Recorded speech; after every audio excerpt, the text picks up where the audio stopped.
أعوذ بالله من الشيطان الرجيم بسم الله الرحمن الرحيم الحمد لله رب العالمين الحمد لله الذي هدانا لهذا وما كنا لنهتدي لولا أن هدانا الله والصلاة والسلام على أشرف الأنبياء وسيد المرسلين وشفيع المذنبين سيدنا ونبينا أبي القاسم محمد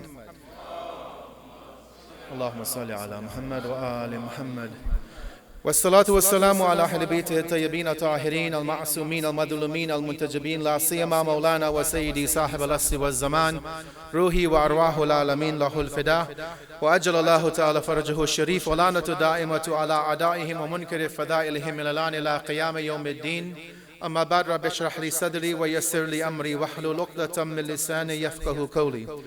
For the hastening of the advent of our 12th Imam al-Hujjah, one loud salawat upon Muhammad wa ali Muhammad.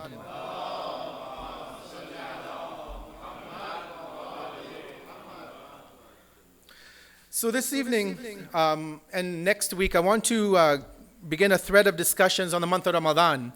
As we know that today is the 19th day of the month of Sha'aban, which means within 10 or so days we'll be entering into the blessed month of Ramadan.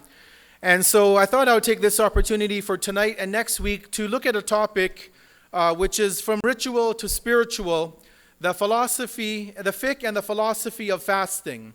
And so what I wanted to do is draw a connection and begin this discussion on not only the ritual aspect of fasting, you know, what we go through in the books of fiqh from the Maraja, from our scholars, where we look at what is allowed, what is not allowed in the month of Ramadan, but also within this discussion, draw it into the area of the spiritual aspect. The philosophy of why month of Ramadan is there. Why did Allah bring out this month for us as a month of fasting? And to look at some of the traditions which further expand on the scope of what it means to be a person who is fasting in the month of Ramadan. And so today I wanted to begin with the ritual aspect. You know, obviously the ritual, although it becomes mundane, it becomes sometimes a bore to listen to and to read about because there are so many rulings about fasting. But we realize that to ensure that our fast is successful, that it is accepted by Allah, that it has the impact which fasting is spoken about in the Quranic perspective, in the narrative of the Quran, we need to know the ahkam, the basic practical rulings of the fasting of the month of Ramadan. And so today I want to begin this discussion. I don't know if we'll have much time today, but definitely next week we'll keep about 5 or 10 minutes at the end of the session for questions. So if you do have questions on the ahkam, on the actual fiqh rulings of fasting, if you can keep them for next week, inshallah, we can go through those at that time. Some of them may be answered today. But obviously, we have to appreciate that there are a lot of intricate rules about fasting. Right? It's not just as simple as keeping away from those lists of prohibitions for that time frame. But you know, we have questions that people might have. Well, what if I travel? How do I fast if I'm a traveler? If I am one who is a frequent traveler, you know, some people are traveling for business on a day-to-day basis out of town. How do they fast? A lot of questions will come up within this discussion of all of these little sort of points that may be only unique to you as an individual. So we'll try to cover the basic area of fasting today. And then hopefully next week, if you have any questions, we can go into those specific questions that you may have on an individual basis.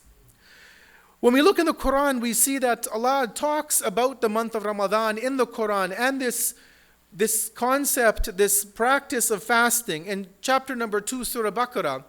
Verses 183 and 184 is the prime discussion of the Quran, where Allah addresses us and He says, Ya ayyuhalladhina amanu, O you who believe, kutiba alaykumus siyam kama kutiba ala alladhina min qablikum لَعَلَّكُمْ تَتَّقُونَ. That fasting has been prescribed for you.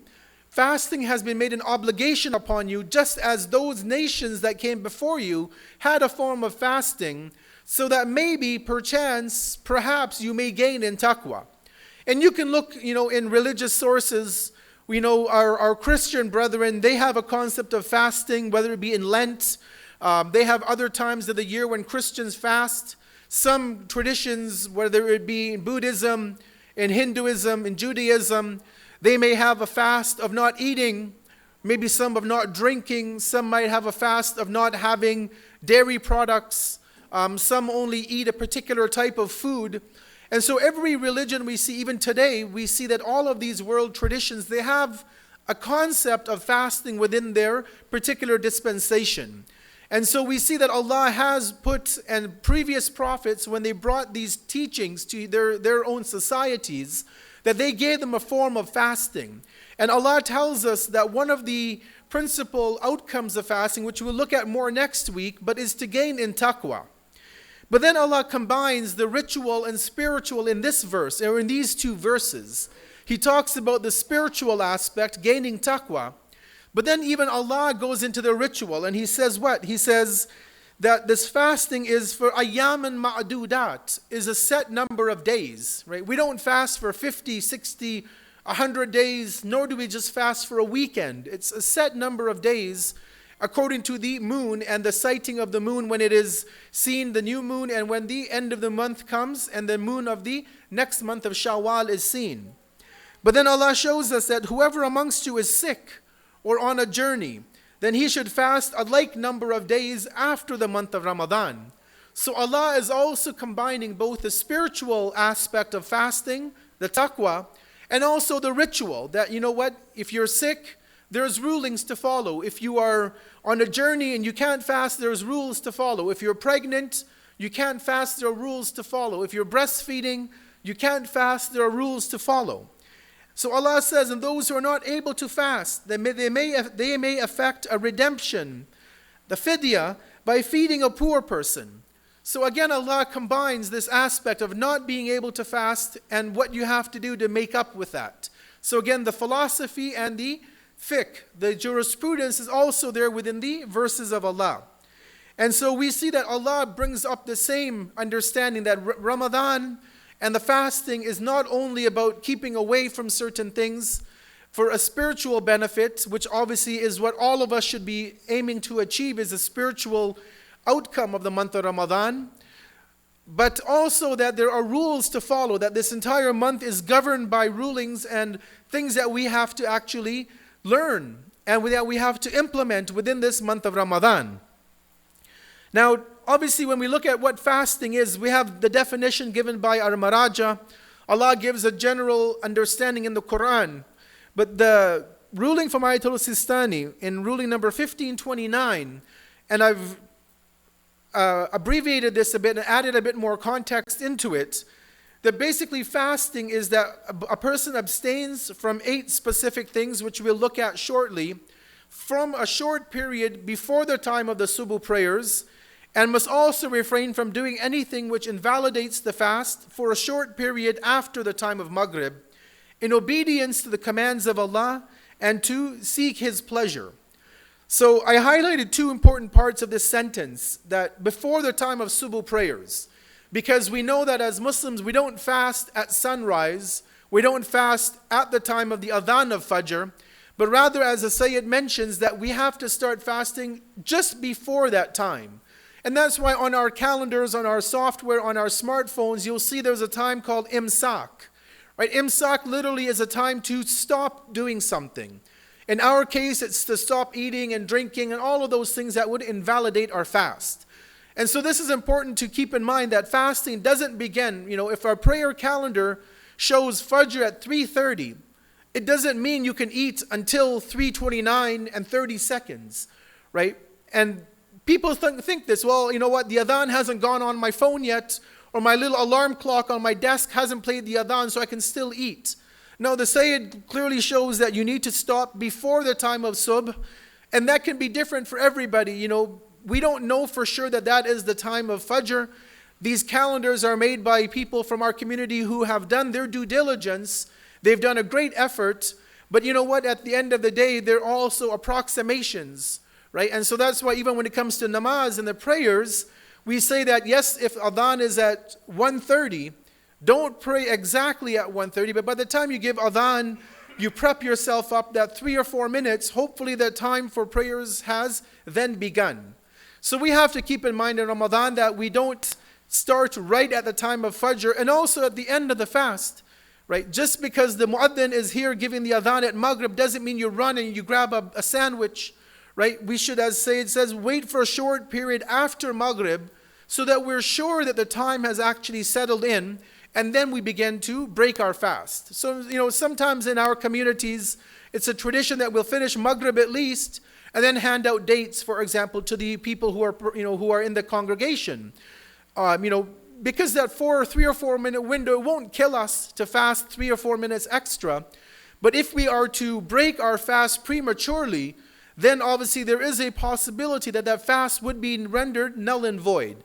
So out of precautionary sake, we always advise ourselves and the community to start a bit earlier in the morning and also finish just a few minutes later to ensure that we've actually covered the entire scope of the day of the fasting. Next thing that I want to look at is the niyat, the intention. And we talked about the intention a few months ago in detail. We had a two-lecture discussion. But Ramadan is a unique situation. For prayers, for a lot of our acts of worship, I don't have to verbally make an intention. So for example, at Maghrib time here at 10 o'clock, let's say, if I'm standing on the prayer mat facing Qibla, that is my intention right then and there, being on the mat, on the prayer mat at the time of prayers. But for Hajj, we're recommended to make a verbal intention, to verbally declare every stage of the Hajj. And as you see in Sayyid Sistani's ruling, even for a month of Ramadan, it's important to make the intention and make it known to you even out loud. And so he says that a person can make the intention every night of the month of Ramadan that you'd be fasting the next day. Or he says it is better to make the niyat on the first night that you're going to fast the entire month. So rather than waiting on Tuesday at 3 in the morning and you wake up and say, I'm going to fast tomorrow, Wednesday, month of Ramadan, for the next day, and then Wednesday you make the fast, and then on Thursday you make the niyat for that day, and Friday you make the niyat, and so on and so forth, is that at the beginning of the month, once the email is sent out, confirmation has come, the moon has been seen, next day is the first day, we should all make that intention then and there that we're going to fast the next 30 days. Obviously, all other exceptions, are out of that norm. But make the niyat that very first night, rather than having to redo an intention every single day. Because if you forget the intention, there is a possibility that the fast will not be accepted. And this is a unique aspect that we'll look at next week. That in Ramadan, just as, not like other times. In other times of the year, if I make the intention to sin, and if I don't sin, there's no sin on me. But in month of Ramadan, just to give you one example, we'll elaborate it more next week. If in the month of Ramadan, I say to myself, man, I'm hungry. I'm going to go to the kitchen right now and make myself a burger. And I don't do it, but I make the intention to go and break my fast. Our fast is automatically broken just by intending to go and eat something. I haven't put the food in my mouth, but making the intention to eat in the month of Ramadan invalidates your fast.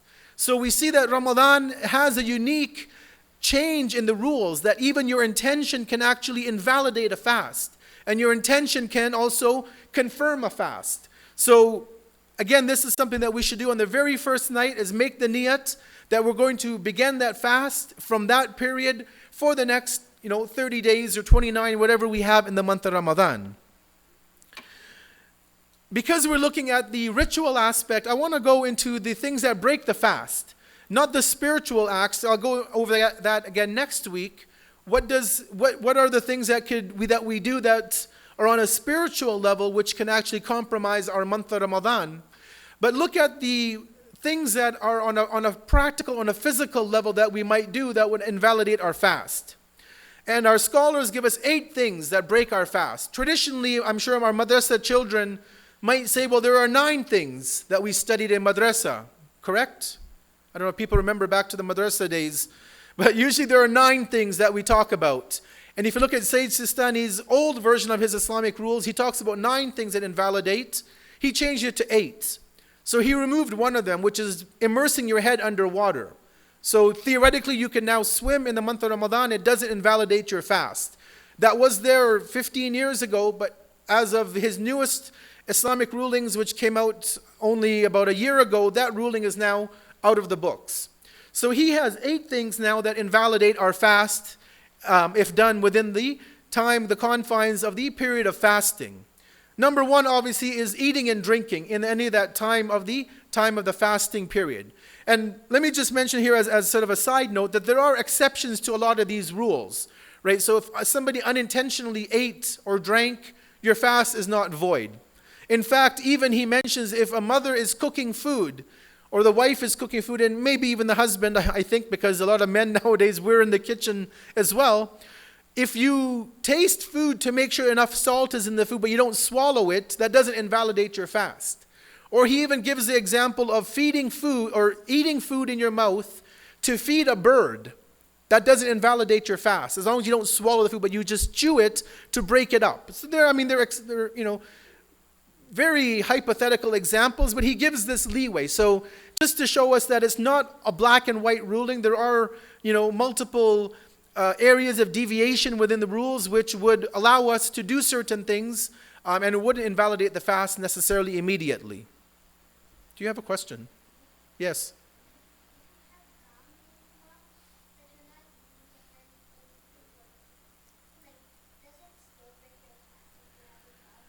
Yeah, so the young man has a question. What if you have like gum in your mouth, like bubble gum or something like this? Yes, you wouldn't also be allowed to have that in your mouth. So bubble gum, any kind of candies, things like this, you wouldn't also be allowed to have during the time of the period of fasting. Number two, obviously for those who are married, is clear that it is prohibited in the month of Ramadan to have any form of relationship between husband and wife.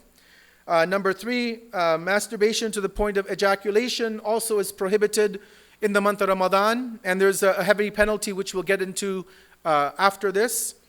Number four is interesting because it's not something that you eat or drink, but it's to falsely attribute something to Allah, to the Prophet, to the Imams, to Lady Zahra, or to any of the Prophets of Allah.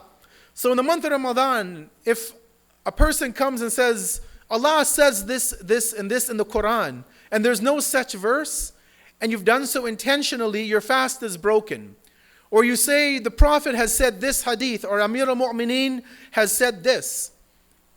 If you haven't done your own due diligence and you're not a scholar to research hadith, and you do that in the month of Ramadan, there is a strong chance the fast would be broken. And that's why many times when people are speaking in the month of Ramadan, when scholars are speaking, you'll hear them say, for example, it has been reported in X book from this chain that the Prophet has reported to have said the following statement. Because we don't want to attribute something to the messenger that he might not have said. I mean, it's haram at all times, but in the month of Ramadan, this would actually invalidate our fast. Or to say, Nabi Isa, Prophet Jesus said this, or Prophet Musa said something. If I have no proof, I'm not in a liberty to state that, that will actually invalidate the fast of the month of Ramadan. So it's something to also be very careful about, especially when we're online. Sometimes we have these heated debates on social media, and people will go around posting hadith that they've read, and they'll WhatsApp a hadith to people, and they'll tweet this out and that out. This also falls for that. So not only verbal declaration, but to tweet something or to Facebook a message of a hadith saying that the Prophet said this hadith and he never said it, we also have to be careful because that will also invalidate the fast of the month of Ramadan. Number 5 is swallowing thick dust, that it goes down the throat. So for example, if somebody's working in a bakery or they're cooking at home and they dump a bag of flour into a container and that dust comes into their, the dust comes up. If they were to swallow that, if that were to go down the throat, it would also be a problem. Those who are smokers are probably wondering, well, what about, can I smoke in the month of Ramadan? And that obviously has a spiritual aspect. From the fiqh, it is technically allowed if you don't have the smoke go down your throat, you don't inhale. But we look at that next week in the spiritual point of the fasting, because there are certain things which are legally permissible, but from the spiritual point of view are probably things that we should not engage in, especially in the month of Ramadan. Number 6 is to stay in the state of janabat, hayd, or nifas until the time of fajr. So if the man or woman is in one of these states until fajr time, they haven't made the ghusl. And again, there's exceptions to this rule. If you've fallen asleep, you haven't woken up, there are exceptions. That would also be something which would invalidate the fast. The person would not be permitted to fast on that day. Number 7 is having an enema with liquids. That also would invalidate the fast in the month of Ramadan. And last but not least is vomiting. That would also be a thing that would invalidate the fast of the month of Ramadan. And again, there are a lot of other things that maybe we can discuss next week. Just examples, people say, well, what about medication? If you have a ventilator, if you have bronchitis or asthma, you have these pumps. Those are permissible. Those are allowed. If you have injections for medication, if you have a patch, let's say you're trying to get off of smoking, other things like this, obviously these are exceptions to the rule. But again, we can look at those in finer detail. And if you have questions, we can cover those next week, inshallah. Let me go now to penalties. Because obviously we realize that if you break the law, you have to pay a penalty. Just like in the life of this world, you speed, you have to pay a fine. Either the police catches you or the camera catches you. In either case, there's a penalty to pay. And Islam also has a concept of religious penalties that are instituted within the religion for certain practices that we perform. And when it comes to at least the concept of fasting, there are 3 different terms that you might hear. They're mentioned in the Quran and you'll frequently come across them. Sometimes we get them confused with one another. So let me just explain the 3 differences that we have. We have the qadha, right? Which is like you have to make that thing up. So you don't pray Fajr on time, you have to make up the qadha at a later time. You don't fast for a certain reason, you have to make up the qadha, you have to perform that fast. So a qadha is where you have to carry out something, the fast in this case, to fulfill an obligation that you've missed. Right? So whether we intentionally or unintentionally miss the fast of the month of Ramadan, in most cases a qadha has to be given. You miss a fast, you make up a fast. We'll see how that also does change in some certain unique circumstances though. You have a fidya, which is what I refer to as a financial or a material compensation. So a fidya is basically where a person is not able to fast for a legitimate reason. They're pregnant, a mother is pregnant, she's nursing her child. A person is on medication, for example, they're a heart patient, they have to take medication, they can't fast. You come down with, the flu, you're on antibiotics and you have to take it at a certain routine. So those are all examples where there is a different rule, right? Because you are not able to fast for a legitimate reason. The third is a kafara, which is what I call a self-induced religious penalty, where you intentionally did not fast, and because of an intentional disregard of Allah's rules, you now have to pay a penalty to Allah. And this could be because you broke a fast for a permissible reason, or with something permissible, or something impermissible. And we'll give you an example in the next slide. A kafara usually is something much more difficult to do, right? So a fidya could be a one-to-one basis. A kafara is something which is much greater, because at that level, you are intentionally breaking the rules of Allah. You know the penalty, and you still decide to break the rule, right? If you're driving down the road and the speed limit is 60, and you're doing 100, and you know the limit is 60, you can expect the police to give you a bigger ticket, a bigger fine, more demerits than maybe if you broke a rule which you didn't know. Maybe the police might be a bit more lenient. You'll say, I didn't know, the speed limit recently changed from 60 to 50. I didn't see the sign. Maybe they'll be a bit more lenient, right? But when you know the rules and you intentionally break them, even if it's out of, youth and you don't feel like doing it or whatever, then there is a greater penalty to pay with Allah. Allah doesn't need this kafara. It doesn't go to Allah, but rather it's to show us the gravity of the actions that we have, the rules of Allah that we have broken. So let me go over 2 examples. One is a penalty for intentionally breaking the fast by permissible means. In this case, you have to make a kafara, the penalty, and also make up the fast. So those first 5 things, eating, drinking, relationships, husband and wife, masturbation, or staying in the state of janabat, if those 5 things were done with something permissible, so you ate food which is halal, you had a burger at a halal restaurant, you had milk, those were permissible ways. They're haram to do, right? But the milk in and of itself is allowed to drink. It's not like alcohol. If that happens, then you basically have to fulfill a kafara, which is one of the 3 below. Either you free a slave, which as we know doesn't exist in today's day and age in that sense of the Islamic understanding, or you fast for 2 months straight, so 30 or 31 days straight with no break. And then the other 30 days can be, broken off, a day here, a day there. But 60 days you have to fast if you intentionally break one fast at Ramadan. If you can't fast for 60 days, the third option is to feed 60 people their fill, or give them 3/4 of a kilogram, 750 grams of food. So that is basically 45 kilograms for 1 day of fasting. So you intentionally broke your fast 1 day. You didn't feel like fasting. You have an exam, you don't want to fast, whatever the case may be.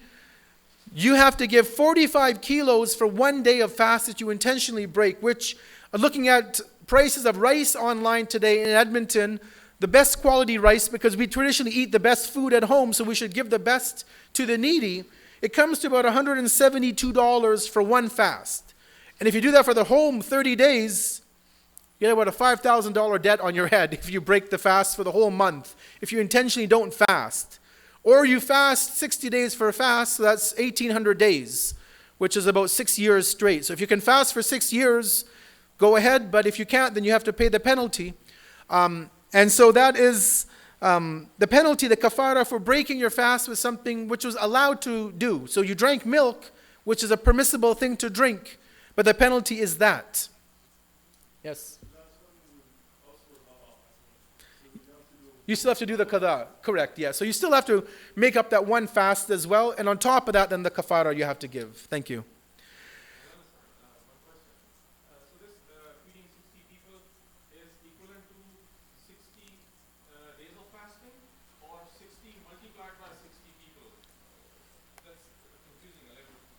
So if you break 1 day fast, you have to feed 60 people for that one fast. So you have to find 60 people who are hungry and feed those 60 people for one fast that has been missed, intentionally broken. Yeah. 60 different people. So you can't say, okay, here's a family of 4, I'll feed them for whatever, or a family of 3 for 20 days. It has to be 60 individual people. And if you think about Edmonton, and it's probably going to be very difficult to find 60 people that you can go and physically feed. Maybe you can send it to, needy people in India, in Pakistan, in Africa, in parts of the world, third world countries. And again, we'll go over some of the details maybe next time. But you have to find 60 people, and literally they have to be fed, right? So it becomes a bit of a challenge when you think about it to find that many people to feed them, right? It can be rice or flour, like bread or naan you can make, but there are certain foods that have to be given to them. It has to be 60 people or 60 moments? I believe it's 60 believers, but I can confirm that again. Yeah.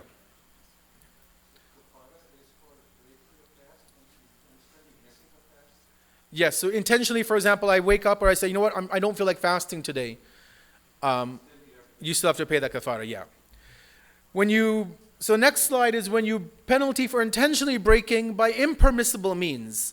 So you do a haram action. Either you eat something which is haram, you go and have a burger at your local burger place, or you eat something, even in Sayyid Sistani says you eat something which is allowed to eat, but for you, because of your health, you're not allowed to eat that thing. Right? So your doctor says, for sure, you cannot eat this particular food. And you still eat it in the month of Ramadan. You've eaten something, first of all, you've broken your fast, but you did so with something which was haram for you. Or you drank alcohol, na'udhu billah. You had a glass of wine or beer or whatever. Or you had adultery. You had a relationship with somebody who's married. Or you have a relationship with your wife at a time where she's not allowed to have relations with. Or you attribute a false statement to Allah or the Prophet. Here the penalty is not or one of those, it's all three combined. So you have to free a slave, which again, you can't do it today. You do istighfar. You have to fast for 60 days, and you have to feed 60 people. Again, the dollar amount is the same, but now you have to also fast for those 60 days. 1 month straight, no breaking. Even if you fall, you have to travel one day, then you start back at day 1. If you fasted 28 days, I have to go to Banff tomorrow. Okay, you go to Banff, but when you come back, you start back at 0 at the counter. 30 days again you have to fast. And you have to make sure that the 30 days doesn't fall in a time when it's haram to fast. So you can't fast before Eid of Al-Adha, right? Because it's haram to fast on the 10th of Dhul Hijjah. So you have to make sure that the day that you pick to fast, you're allowed to fast. Again, there are specifics. If you have to travel for business, you can't leave it, then there are exceptions to that rule. But otherwise, it's 60 days fasting continuously, 30 days back to back. The other 30 can be divided, and you have to give the feeding of the people, of the poor. Yes?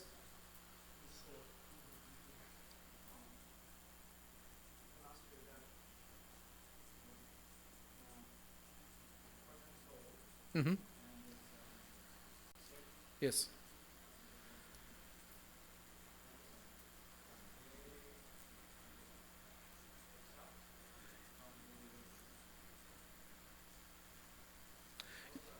Yeah, they are actually. That will be our next slide actually. So I'll go over those. Yeah, but thanks for the question. I'll go over that next. Yeah.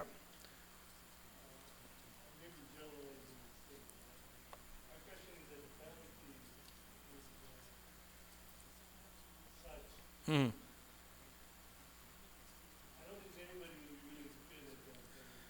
Probably not.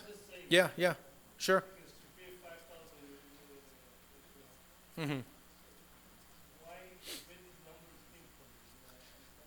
Came from my calculator, but the numbers come from Allah. Literally, it's from Allah, right? It's from from the hadith, from the Prophet or the Imams, where they have said that, you know what, if you are willing to break the rule of Allah, then there is a penalty to pay, right? They didn't come up with a $5,000 figure. They came up with feeding 60 poor people, 750 grams of food, which is in the hadith. And that's 45 kilograms per fast. And when you do the math of how much it costs to feed somebody here in Edmonton for that amount, that's what it comes out to. If you do it in a Middle Eastern country, or in the Far East or in Africa, the amount would be less in dollars, but you're still looking at probably a couple of $1,000s, right? Yes. Yes. Yes. Good question. No, so the question, and it's a very valid question, that do I pay, if I'm gonna break my fast here, can I pay that money overseas in another country? And so the rule is no, you can pay overseas according to their rate. So let's say you take Dar es Salaam. If it costs you, instead of $172 for fast, let's say it costs you only $35 maybe to feed that many people, $40 let's say. Then you pay in their equivalent. So the rule is that you're feeding those 60 people, right? So if it costs you 50 cents to feed 60 people per head, or it costs you $5 here, the criterion is where you're going to feed those people. So if you use it overseas, then obviously it would be much less to feed them overseas. But I get your point as well, that it's a huge penalty to pay. Yeah.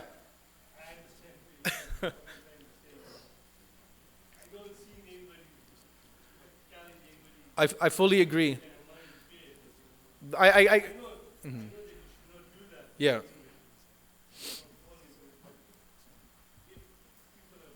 Yes.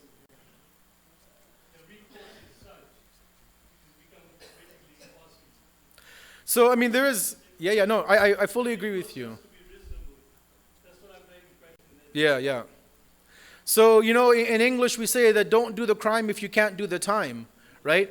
I think Allah is Ghafoor Rahim, right? And I'll mention this because Sayyid Sistani mentions it. He says if you can't do any of these three, you can't free a slave, you can't fast for that long because of health, and you don't have the money, he says you need to really spend your time in asking istighfar from Allah sincerely from your heart, right? So again, it's not a dead end in Islam. I'm not going to say that, oh, you don't pay so you're going to hell. No, Allah is more merciful than that.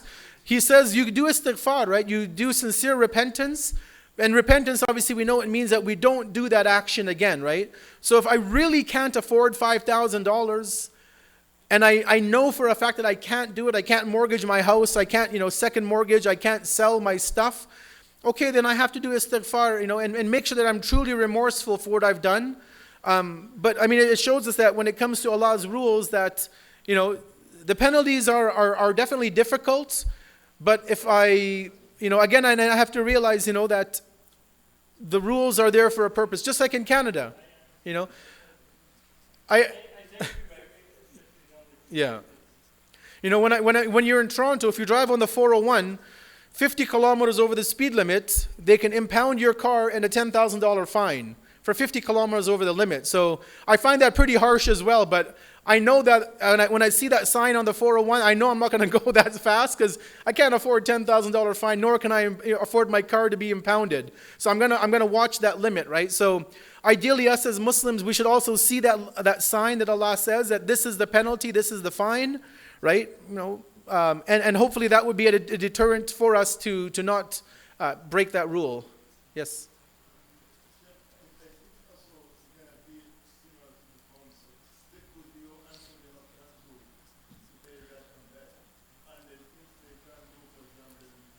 Mm-hmm.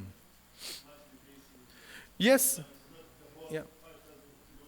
Exactly. Correct. Yeah.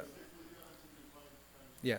Like the brother mentions that, I mean, Allah doesn't expect it to be all paid at one time. You can do monthly payments. You know, you have monthly payments for our phone bills or whatever, you know, mortgage. You can pay it month to month if you can't afford 5,000 at one shot, if that is what you have to do. There's no obligation to do it right away after the month of Ramadan. It could take you a year or 2 years, 5 years. You know, as you save up maybe $500 a year, or $1,000 a year, or $100 a month you can put aside. So Allah is not going to make it that difficult that, you know what, you know, you have to do it at one lump sum.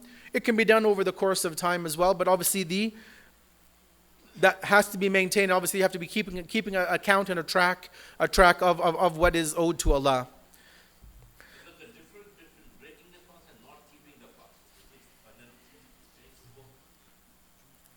If you don't keep the fast because of legitimate reason, then there's a different rule.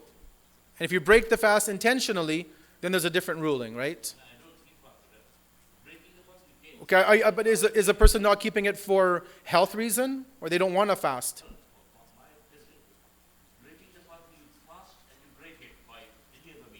Okay. Then you're in the penalty of having to pay the kafara, the penalty, because you're not fasting at all. So then you have to pay the penalty. Yeah. Yes. The responsibility of finding those 60 people falls on the person who is paying the kafara, or he can send the money and ask somebody to find 60 people and give the poor. You need to. I think you need to have enough satisfaction that they've done the job, right? So I mean, for me to just send some money to Africa or to India or Pakistan and say, okay, you know what, you guys do the job for me.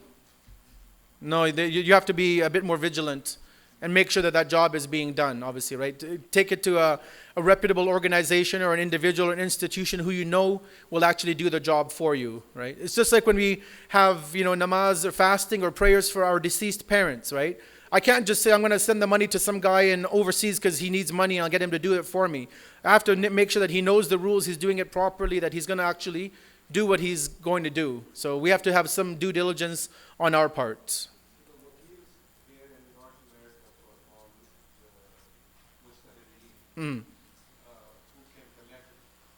Yes. You'd have to check with them to see if they do or not. Yeah. Yeah. Yes.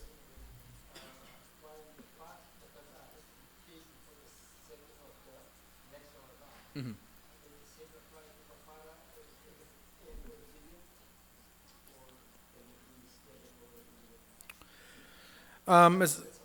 Yeah. Mm-hmm.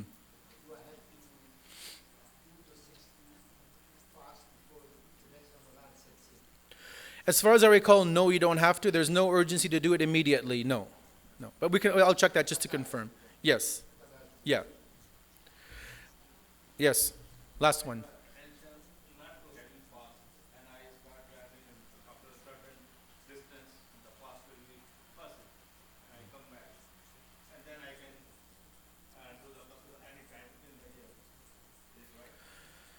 So fasting when you're traveling, there are different rules. If you leave your home before...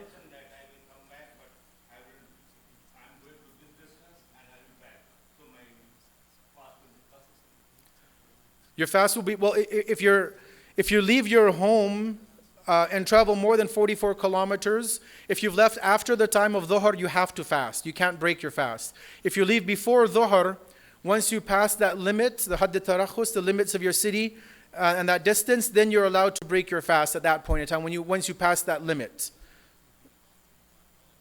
Okay? You can travel early, but you can't eat until you leave the city limits and that distance. So you can't say, okay, tomorrow, third day of month of Ramadan, I'm going to Calgary, so I'm going to have breakfast from Edmonton and leave. No, you have to wait till you're out of the limit. If you know that you're traveling and you're not a traveler, then you have to leave the city and then break your fast. You can't do it while you're in the city. No, I'm asking that. My intention is not to have fast that day. Okay. So I intentionally travel for 4 kilometers and come back home. So my fast will be perfect or not? So you wouldn't be fasting if you've traveled outside. And you've made the intention the night before to travel, then you're not going to be fasting that next day. My traveling is for the intention not to have fast. Yes, yes. So that traveling is allowed. If you're traveling with the intention that you don't want to fast. From a legal basis, from what I know, the legal basis, you would be okay. But you're only cheating your own soul. Right? So Allah might excuse it, but then the soul will be impacted by that breaking of the fast. Allah doesn't need our fast.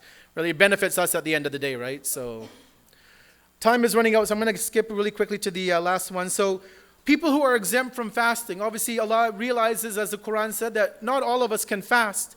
We all have, unique issues. So number one are senior citizens who cannot fast. Their health won't allow them to fast. And, maybe their doctors are also telling them, hey, you know what, your health is such that you shouldn't fast. Maybe you're on medication, just, you yourself know that you don't have the ability to do so. They're exempt. People who are on medication or have an illness, people who are, let's say, diabetics and need to take, insulin or medication, heart patients, people who have different sicknesses and they can't fast because they need to take medicine at a certain time, they're exempt. Sayyid Sistani says, those who would go through extreme difficulties. Some examples that I've read are girls who just become baligh because they become baligh at 9. Maybe it's hard for them in Edmonton, a 21-hour fast. If it's truly difficult for them, then there's an exception to that. They don't have to, go through all those kafaras and all those penalties. And other examples where people are going through extreme difficulties, right? And again, this is up for discussion and debate. I don't have time today, but we can maybe look at it next week. Number 4 is people who suffer from a sickness of excessive thirst. So somebody has a medical condition where they're excessively always thirsty. They're also exempt from fasting. Women in advanced stages of pregnancy for whom fasting is harmful to the baby, obviously they should not be fasting. And they would have to talk to their doctor and consult, their, all the medical experts to ensure that they're in that state. And obviously the woman herself would also hopefully know that she's not in a state to fast. And a woman who is nursing a child and she fears that there won't be enough breast milk to feed the baby.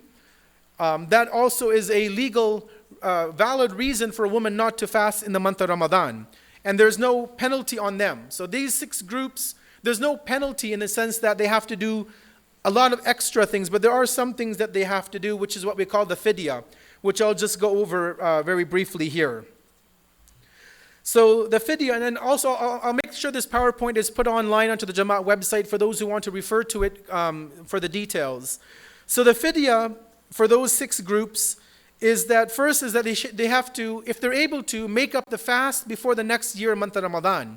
Now if they know that they're elderly, they can't fast at all, obviously then they don't have to make it up. But a woman who's pregnant, she knows she'll deliver.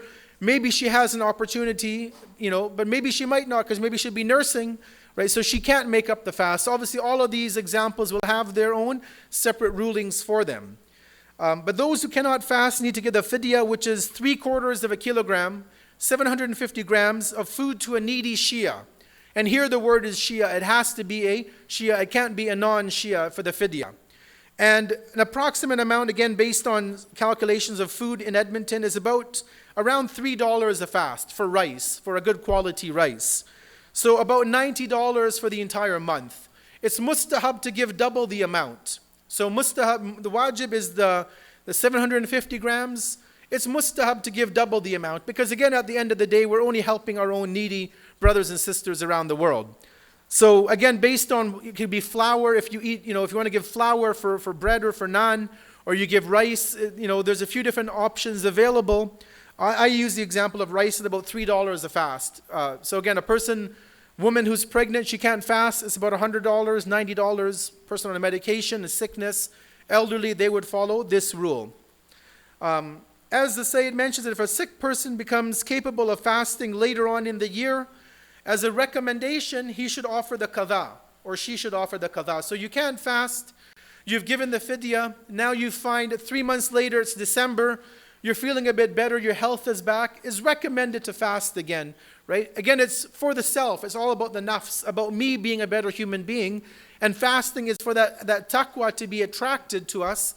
So if I fast, it's increasing my own taqwa, my own closeness to Allah subhanahu wa ta'ala. And one of the rules, and we'll end with this, is that for the fidya, you can't give the money. It has to be the actual food. So I can't say to an institution, here's $100, do what you want with it, right? I have to actually go and give that food to them. Now, if I have a friend overseas and I can say, here's $50, can you go and buy the rice for me and give it to somebody, that's good. You can do that. But I can't go to a family and say, for example, here's $100. Go and enjoy yourself. Go on night, go out for a restaurant at whatever your favorite restaurant is. No, I have to actually give them the food commodity, right? And we know people here in Canada, for example, that we have supported, and we'll literally go and buy rice and flour, and I'll drive it to their home and say, here, right? So don't think there are not people in Canada. There are needy people within our own community. We might not know them, but people, there are people who know the needy within our own societies. And so we have to actually give them the actual food product in their hand, not just the dollar equivalent. I'm going to skip by this, but I'll post this online. It gives us just an overview of the rules and a quick chart of what is required from each person, the qadha, the fidya, and the kafara. But because time is up, I'm just going to go over one last slide, and that is about the city limits of Edmonton. Obviously, you guys living here know this, but this is from the official City of Edmonton website. And so the city limits of Edmonton are defined obviously by a specific geographic boundary. It's not, okay, the end of Mill Woods is now the end of Edmonton. No, the city has complete sort of demarcations of where the city ends. And so and obviously if you download this, you'll see it in better, or you go onto the City of Edmonton website, you'll see the map in better clarity. But basically, traveling outside of any of these boundaries, either 44 kilometers, as we see, one way, or 22 kilometers on a return trip, from the boundary of Edmonton to the destination means that you're a traveler.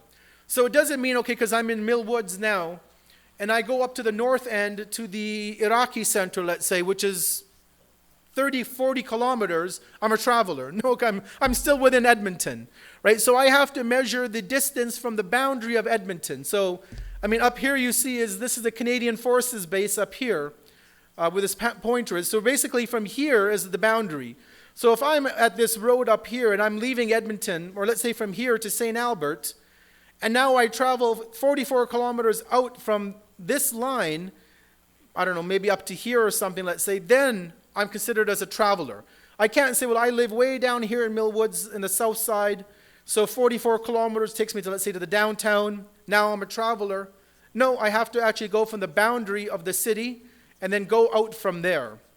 And similarly out here to Sherwood Park, right? Sherwood Park it's not a part of Edmonton. It's a unique area, a separate city, we can say.